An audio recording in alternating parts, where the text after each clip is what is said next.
Welcome back to the Making of Bird game. Today, we're going to improve the combat significantly by adding new attacks, visual effects, and enemy animations. And just so you know, I have been cooking up a complete overhaul to the background art as well, but it just wasn't ready for this video. But hey, we'll fix it next time, or the time after that, or you know what, I'll fix it eventually. Anyways, if you were to look at my current attack animations, they aren't very impactful. That's because visual effects play a huge role in how an attack looks and feels. And if you look at my attacks, they're unseasoned. So the goal of today is to give each attack a little bit of spice to bring it closer to what it will look like in the final game. And the first effect I want to add is to the bird's aerial normal attack, because I think it could benefit the most from some updated visuals. With this move, the bird swipes the air with its sharp talons, and I think the best way to improve this animation is to add a swoosh, kind of like a sword trail. I considered using a particle system for this, but for simpler animations I think using the sprites is easier.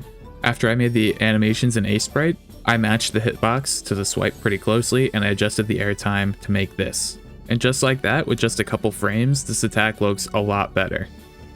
Next, I wanted to improve the basic grounded attack. When the bird uses this move, it lurches forward and pecks in a small area in front of it. Now there are tons of ways that I could improve this with effects, but I thought the best way would be to make it look similar to the aerial normal attack. That way, all the normals will have a similar look, and it won't be as confusing. So using the same process, I added a small jab trail during the attack, and then I adjusted the hitbox to better fit the new effect. And voila, the normals are done.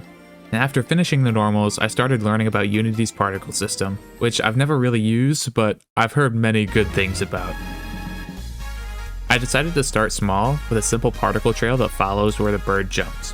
I see this effect in a lot of my favorite games, so I think it's a great place to start with my first particle effect. After messing around a bit and consulting YouTube, I was able to make the exact effect I was thinking of.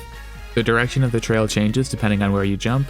The only difference is instead of dust, the phoenix kicks up some sparks. And now that I have a little bit of experience using Unity's particle system, I think it's about time we add some effects to the bird's chargeable super moves. The aerial flame attack makes the bird clap its wings and create a fire tornado that moves across the screen. I started by adding a small explosion to the end of the clap using Unity's particle system, and after following this tutorial, I learned a lot about how to make an explosion effect with multiple elements, and I was able to create this. Now when you use the move, bam! And then the tornado spawns, which, next to the explosion, kinda looks terrible.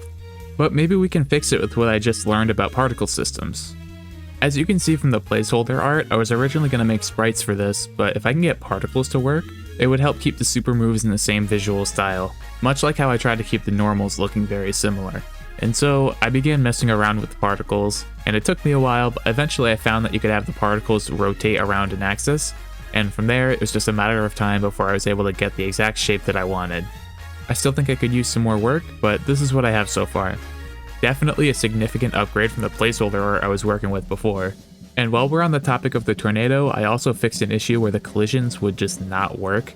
And this is a reminder to label your rigid bodies correctly, because it took me longer than I'd like to admit to find out what the problem was. But now we have everything working correctly, which is fantastic. So after fixing the effects for the aerial flame attack, I started working on the effects for the grounded flame attack, which was really hard because I didn't make a grounded flame attack yet. A bit of an oversight, I admit, but why don't we just go make that right now then? After doing a bit of thinking, I decided I wanted the bird to create an explosion that propels it upwards and deals damage to any enemies in the blast radius.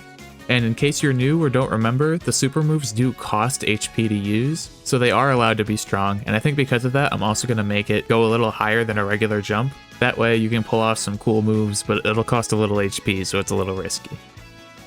At this point, making the moves is actually really easy. I just copy the code structure from the previous attacks, and I was very quickly able to make the bird deal damage and jump.